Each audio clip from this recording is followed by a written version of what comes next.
어느누구도 어떤 여름을 뒤로하고 9월이 되면서 아침과 저녁에는 제법 선선한 날씨가 됩니다. 그래서 우리의 가정의 이불도 조금 두터운 이불로 바꿔지는 가정들도 있습니다. 낮에는 따끈따끈한 햇빛을 통해서 모든 곡식들이 잘 무르익으라고 하나님이 따끈따끈한 햇빛을 주셨습니다. 가을이 되면 농부가 저 들녘을 바라보면서 잘된 농산물들을 바라보면서 마음의 여유를 가지고 미소 웃음을 띠게 됩니다. 이 농부가 가을의 추수에서 그해 지은 여러 가지 농산물을 가지고 음식을 만들어 먹을 때 그 모든 나온 과일과 햇 나온 여러 가지 곡식을 가지고 음식을 만들어 먹는 농부의 마음에는 행복과 여유가 있습니다. 과거의 농경사회 때는 겨울에 무엇을 먹고 살아야 되느냐 염려도 많이 했습니다마는 농부가 농사 지은 것을 방과 창고에 가득 쌓아놓고 생각합니다. 이것만 가지면 우리 식구들이 금년 겨울도 잘 먹고 무사히 지낼 것이라 라고 생각할 때 농부는 흐뭇함과 행복감과 여유를 가질 수가 있겠지요. 우리가 이 땅에 오신 예수님, 그분도 육신을 입고 오셔서 육신적으로는 우리와 같이 꼬집으면 아프고 예수님도 드셔야 되고 잠자리가 필요했던 예수님이셨습니다. 그러나 그 예수님의 삶을 가만히 들여다보면 정말 세상의 어느 누구보다 여유와 풍요의 삶을 사셨다고 하는 사실을 깨닫게 됩니다. 그분은 세상의 모든 주인이셨고 모든 소유주이셨으면 스스로 가난하게 되셔서 육신을 입고 이 땅에 오신 종의 모습으로 오셨습니다. 하지만 예수님은 정신적이며 영적인 면에서 누구보다 가장 풍요로운 삶을 사신 것을 보게 됩니다. 우리 그리스도인들은 바로 예수님을 통해서 이 풍요로운 삶을 배워가야 됩니다. 예수님은 우리의 모델이십니다. 바울이 초기 기독교의 모델이 되었고 구약의 많은 믿음의 선진들이 오늘 성도들의 신앙의 모델이 되었습니다만 궁극적으로 예수님은 모든 면에서 우리의 모델이 되시기 때문에 예수님을 통해서 우리는 배워야 됩니다. 예수님의 정신적인 면과 예수님의 영적인 면과 예수님의 모든 면에서 우리에게 주는 교훈과 지혜가 크기에 그리고 하나님 나라의 삶을 준비하기 위해서 우리는 예수님을 통해서 모든 것을 배워야 합니다. 특별히 이 세상은 너무나 팍팍하게 돌아가고 있고 분주하고 바쁘게 돌아갑니다. 왜 이렇게 여유가 없는지 모릅니다. 또 우리가 살아가는 세상에는 미혹과 시험이 너무나 많습니다. 이런 가운데서 우리의 삶이 더더욱 풍요롭고 또 우리의 삶이 바르게 살아가기 위해서는 예수님의 삶을 통해서 우리가 배워야 합니다. 그것이 바로 그리스도인의 진정한 능력 있는 삶이라고 부를 수가 있습니다. 사람은 좀 더 돈을 더 벌어야 되고 목표를 이루어야 되고 성공해야 된다라고 해도 결국에 그건 모든 걸 가졌지만도 사람은 만족할 수 없고 사람은 행복할 수가 없습니다. 세상에 많은 것을 소유하고 내가 원하는 것을 다 가졌다라고 해도 사람은 만족함이 있을 수가 없습니다. 그래서 사람들은 더 나은 삶을 위해서 시간과 정력을 쏟아붓고 있습니다. 너무나 분주하고 바쁘게 살아갑니다. 마음의 여유, 생각의 여유, 시간과 공간, 관계의 여유, 삶에 이런 여유가 없이 너무나 팍팍하게 살아가는 것이 우리의 현실이라고 볼 수 있습니다. 거기서 열매를 얻으려고 하고 거기서 삶의 행복을 찾으려고 합니다. 과연 그럴까요? 만족할 수 없는 욕망의 갈등이 우리를 만족시켜줄 수가 있겠습니까? 행복하게 우리를 만들어줄 수가 있겠습니까? 결코 그렇지 않다고 하는 것을 우리는 잘 압니다. 중요한 것은 우리가 세상이 제시하고 세상 사람들이 쫓아가는 그것이 아니라 주님께서 우리에게 보여주신 그러한 삶, 그 삶을 동경하고 그 삶을 배우고 그 삶을 누리는 것이 우리의 지혜인 줄로 믿습니다. 예수님의 삶은 우리가 어떻게 살아가야 되는지를 보여주셨고 그런 모든 것을 우리에게 모델로 제시해 주었기 때문에 우리는 주님을 바라봐야 됩니다. 먼저 주님은요, 정신적인 풍요로운 삶을 살아가셨습니다. 우리가 주님을 통해서 정신적인 풍요로움을 배워야 합니다. 이것이 주님이 우리에게 보여주신 첫 번째 풍요로움이라고 하는 것입니다. 우리는 성경을 읽으면서 예수님의 사고가 유대인들과 다르다고 하는 것을 많이 볼 수 있습니다. 예수님의 생각은 당시에 히브리 사람들과 달랐습니다. 유대인들은 율법의 문자적 해석과 실행을 강조하지만 예수님은 율법의 근본 정신을 강조하셨습니다. 그한 대표적인 예가 안식이라고 하는 얘기입니다. 유대인들은 안식일 그 자체가 중요하게 생각합니다. 법규를 지켜야 됩니다. 어떻게 보면은 사람이 안식일을 위해서 존재하는 것처럼 그렇게 보입니다.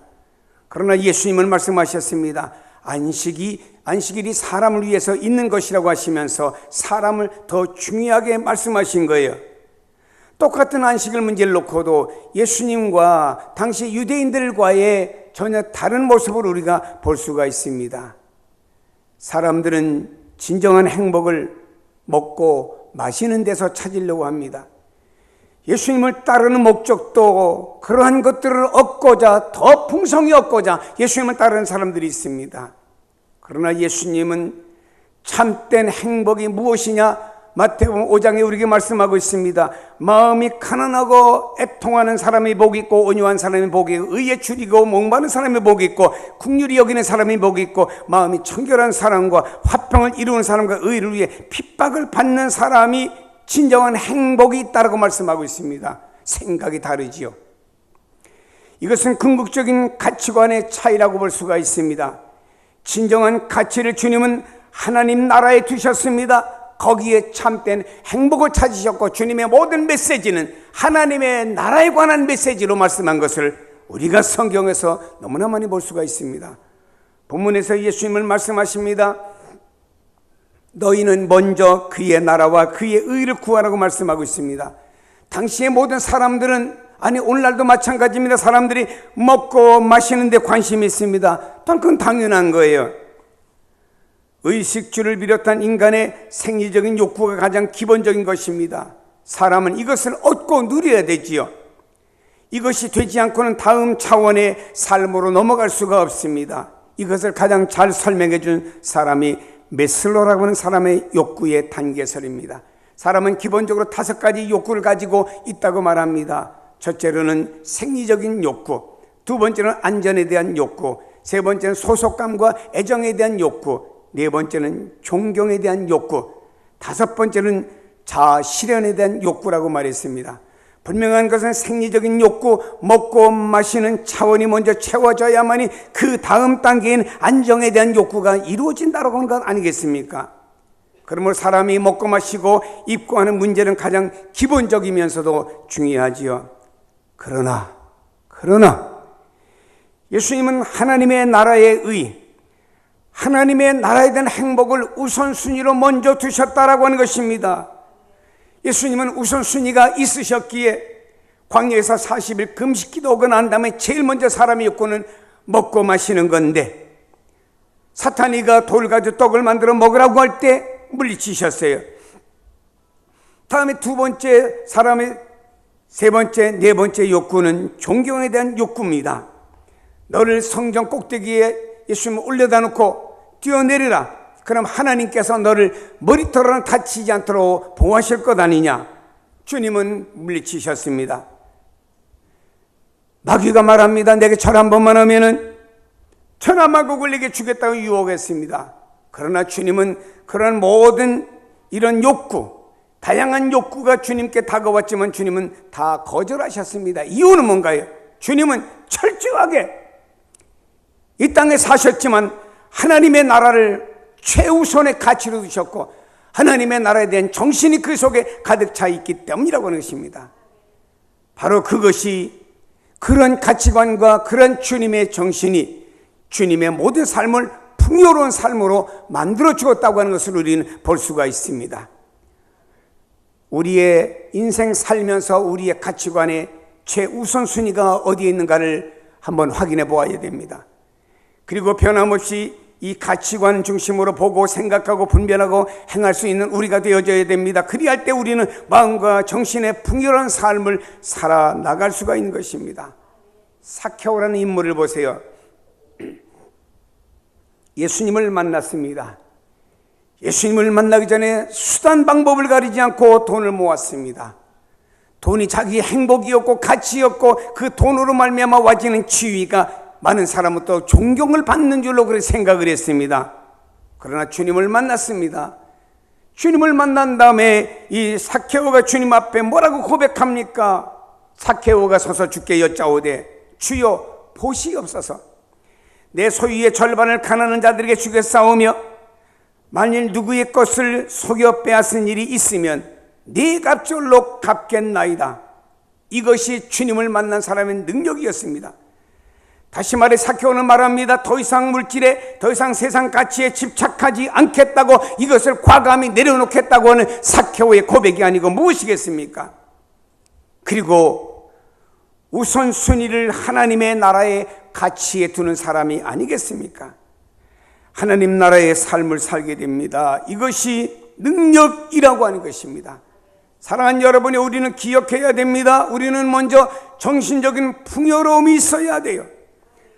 오늘날에 많은 사람들이 정신적인 여유가 없어요. 너무나 바빠요.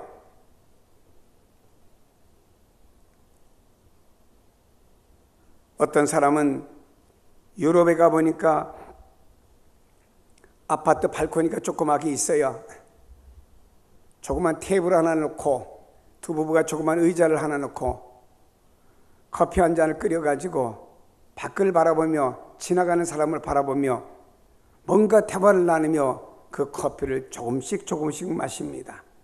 그런 노부부를 볼 때 밖에서 보는 사람의 느낌이 뭔가요? 아, 여유가 있구나. 정신적인 여유가 있구나. 우리나라 사람들은 뭐가 바쁜지 커피를 후 불어가지고 훅 마시고는 나가야 됩니다. 참 바쁘셔. 할 일도 또 많으시죠. 브라질을 가보니까 식사 시간이 3시간입니다. 고기를 먹고 커피를 마시고 얘기해가면서 계속 고기를 먹습니다. 우리나라 사람들은요, 30분에는 다 전혀 먹기에 힘써서 고기로 배를 채우고 커피 한 잔을 마시고는 요지 안 하고 탁 치아에 꽂고는 30분이 나옵니다. 그러니까는 브라질에서는 야, 한국 사람들이 오면 해피하다. 왜냐? 브라질 사람은 한 팀 받을 시간에 한국 사람은 6팀을 받을 수 있으니 행복하다. 돈 많이 벌 수 있구나 할 거 아니겠어요? 우리 정일용 총장님 독일에서 오래 사셨습니다마는 독일에 가면은요, 아침에 쓰레기 버리려고 나오다가 이웃집에 사는 옆집 아줌마와 마주치면요, 뭐 이렇게 할 말이 많은지 쓰레기 봉투 들고 30분, 1시간씩 대화를 나눕니다. 우리나라 사람들은 출근하다가 쓰레기 봉지 가지고 나오다가 휙 집어넣고 확 또 뛰어나가야 됩니다. 너무나 바빠요. 왜 이렇게 삶이 바쁘고 여유가 없는지 모르겠습니다. 그 이유 중에 하나는 삶도 바쁘지만 더 중요한 것은 우리의 정신에 여유가 없다고 하는 것입니다. 그리고 나서는 다른 일에는 릴렉스하게 자기의 삶을 던지는 사람들이 얼마나 많습니까? 여러분, 여기 우린 주님을 바라보면서 주님은 정신적인 여유를 가지셨습니다. 그의 삶은 다양한 삶이 지나쳤지만 그분이 여유를 가진 것은, 그분은 항상 하나님의 나라의 최우선과 하나님의 나라의 가치를 두다 보니까 주님은 이 세상 삶에는 풍요로움과 여유가 그분에게 있었다라고 하는 것입니다. 다음에 예수님은요, 영적인 풍요로움을 가진 분이셨습니다. 우리가 예수님을 통해서 영적인 풍요로움을 배워야 됩니다. 영적인 삶의 풍요로움, 그것은 바로 말씀 안에 있습니다. 주님은 늘 말씀 가운데 사셨습니다. 가는 곳마다 말씀을 가르치셨습니다. 가는 곳마다 하나님의 말씀을 전하셨습니다. 주님은 말씀이 육신이 되어 이 땅에 오신 분이셨지요. 그래서 주님은 항상 말씀 가운데 본인이 사셨어요. 주님은요, 항상 다니시면서 누구를 만나도 그분이 입을 통해 나오는 말씀은 하나님의 말씀이었습니다. 여러분, 여러분의 삶이 걸어다니는 성경이 되시면 안 되겠습니까? 주님은 또한 한적한 곳에 물러가 늘 기도하셨습니다. 새벽 미명 시간에 한적한 곳을 찾아 하나님을 만나는 시간을 가졌습니다. 새벽뿐만이 아니었습니다. 하루 일과를 다 마친 다음에 주님은 한적한 곳에 가셔서 어떤 책을 펴들고 주님은 책을 묵상한 것이 아니었습니다. 주님은요, 한적한 곳에 찾아서 하나님과 교제, 기도의 시간을 가졌습니다. 예수님은 이 기도 시간을 통해서, 새벽과 저녁 기도 시간을 통해서, 아니 어떤 때 철야 기도 시간을 통해서 많은 것을 깨달았습니다. 예수님의 기도를 다시 보고 또 보면은 우리가 드리는 기도의 방법을 잘 정리해 볼 필요가 있다고 생각합니다. 이것이 되어져야만이, 우리가 말씀 가운데 거하고 우리가 기도 가운데 거하는 것들이 되어져야만이 우리는 영적인 풍요로운 삶을 거둘 수가 있다고 하는 것이에요. 말씀과 기도가 없이는 우리가 영적인 풍요로운 삶을 살 수가 없는 거예요. 캐서린 마샬이라고 하는 분이 기도에 대해서 연구하는 가운데 기도에 대해서 두 가지를 말했습니다. 첫째로는 공포의 기도가 있습니다. 하나님을 두려워하는 분, 하나님 무서운 분이요. 그래서 그 하나님에 대한 두려움에 의해서 기도가 시작이 됩니다. 기도하지 않으면 벌 받을 것 같아. 하나님이 또 우리에게 화를 주지 않을까, 징계를 주지 않을까, 이런 두려운 마음에서 하나님 앞에 기도하는 사람이 있습니다. 어떤 사람은 하나님 앞에 복 달라고 기도합니다. 복을 받을 존재가 못 된다고 생각하기 때문에 때로는요, 두려움을 느낄 때도 있습니다. 두 번째로 마샬은 말했습니다. 포기하는 기도라고 말했습니다. 이 기도는 자신의 요구, 자신의 의지, 자신의 소원까지 다 포기하고 오직 주님의 뜻대로 되기를 구할 뿐이라고 하는 것입니다. 지금 이렇게 해주세요, 지금 저렇게 해주세요. 왜 하나님 내 사정을 모르십니까? 욕구와 원망과 불평을 다 배워왔지만 이제는 아닙니다. 주님 아시지요? 주님 뜻대로 하십시오. 저는 주님만 따르겠습니다. 자아를 내려놓는 기도였습니다. 예수님도 육신을 입으셨기에 겟세마네 동산에서 아버지여 나의 원대로 마시고 아버지의 원대로 되어지기를 원합니다 하면서 주님은 내일의 십자가를 바라보면서 자신의 모든 것을 내려놓는 기도를 예수님이 하셨습니다. 공포의 기도와 자아를 내려놓기 전에는 기도가 어디까지나 자기 중심적입니다. 그리고 말이 많고 기도한다고 그냥 요구가 많아요. 우리 기도 속에서 만남과 나눔, 깊이 있는 대화가 필요한 줄로 압니다.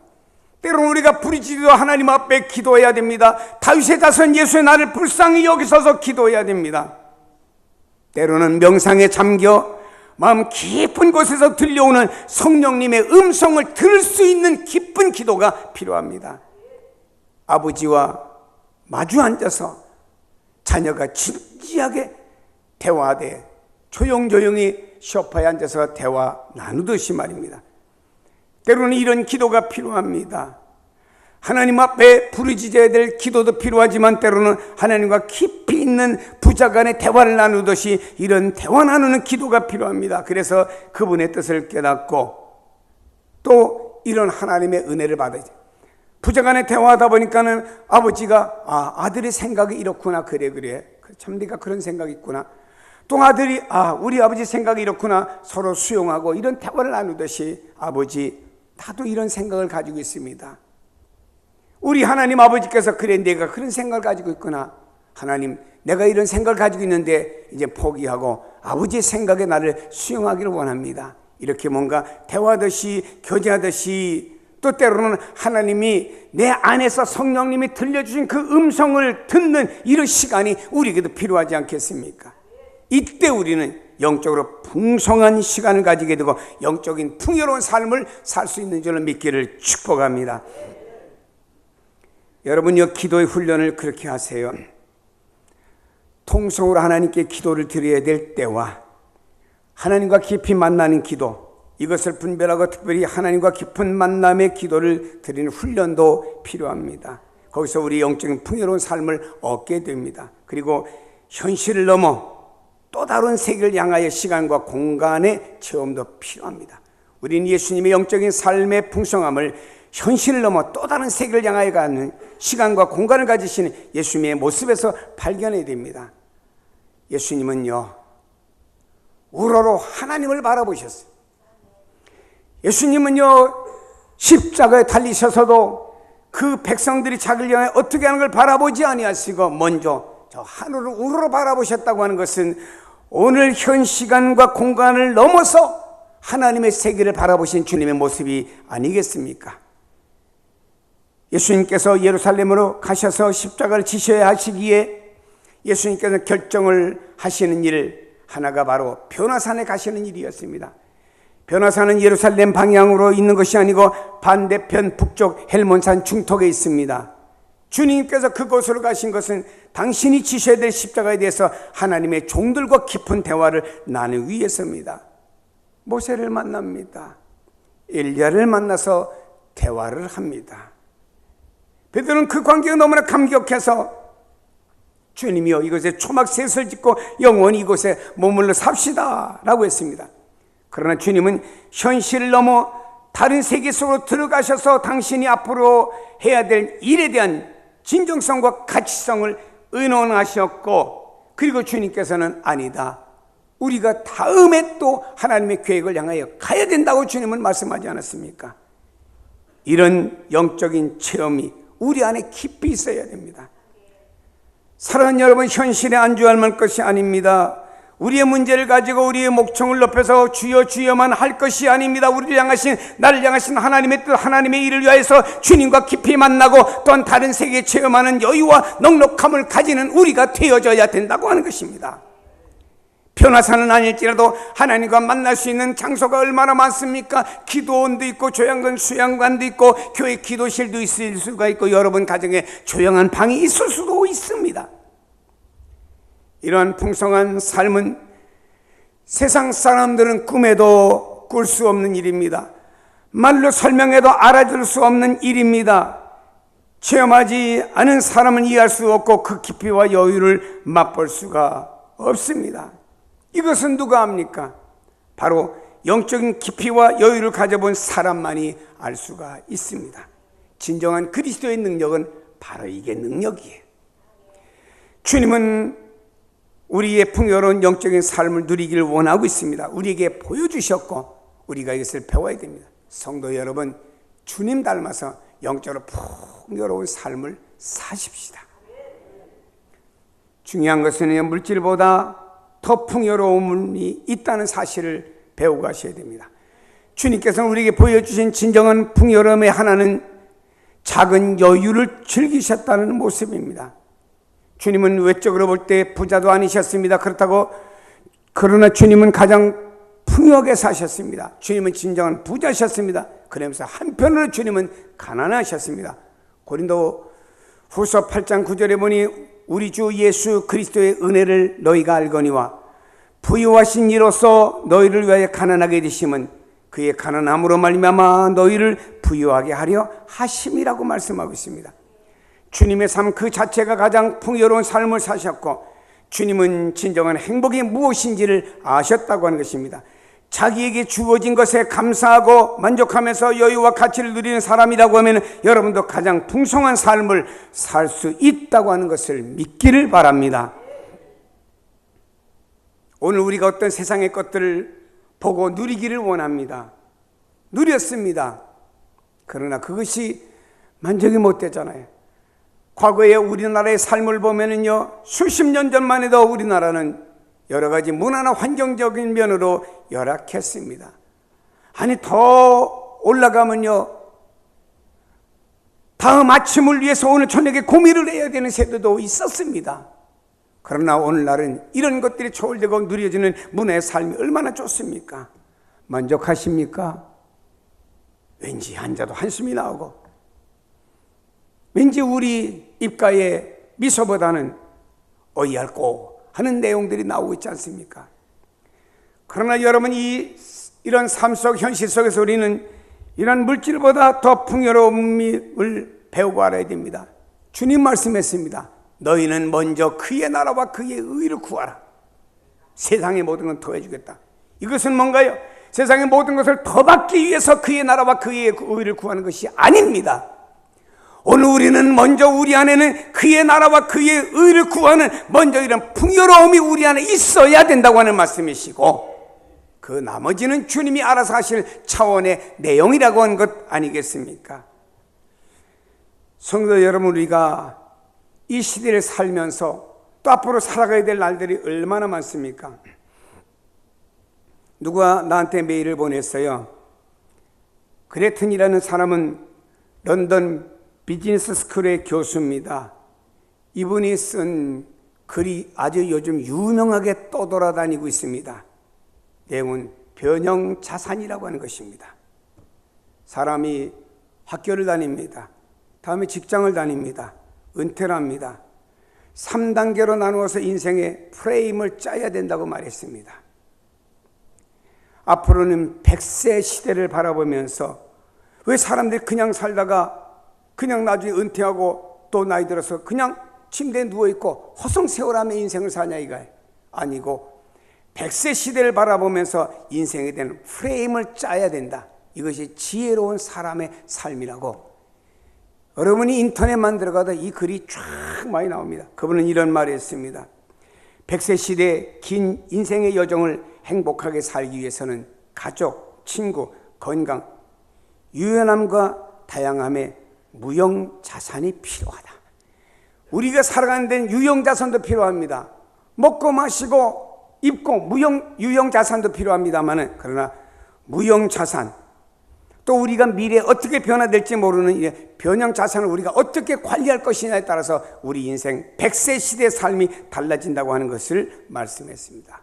여러분, 이 글에서도 제가 느낄 수 있는 것은 인생의 유연함을 배워야 되겠구나 하는 것을 느껴봤습니다. 사랑하는 여러분, 오늘 우리는요, 이 세상에 보이는 것보다 더 풍요로움을 느끼고 그것을 우리가 누림으로 인해서 이 세상에서 모든 그 유형자산을 무시하라는 얘기는 아니지만 그걸 초월한 우리 어떤 삶을 살아야 됩니다. 우리 친구 목사 중에 아주 재미난 사람이 있습니다. 한 번은 제주도 갔습니다. 왔으니 기념으로 낚시를 좀 하자고 해서 낚시를 빌려가지고 우리는 미끼를 끼워가지고 이렇게 던져서 고기가 물리기를 기다리는데, 그 친구는 낚싯대를 그냥 집어넣고 그냥 앉아있는 거예요. 왜 집어넣고 앉아있냐 물어봤더니, 낚시는 집어넣는데 거기에 낚시 끝에다가 그 고기를 잡을 수 있는 아무것도 미끼를 끼지 않고 그냥 집어넣고 있는 거예요.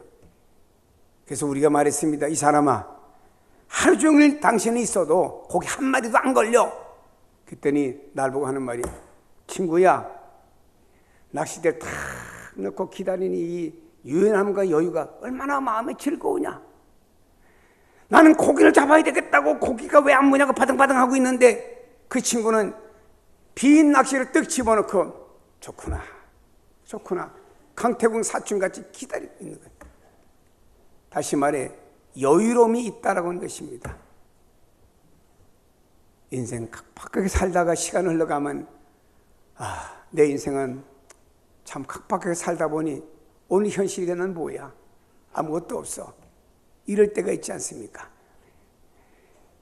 여러분, 우리가 참 좀 여유로움을 가지고 살아갔으면 좋겠습니다.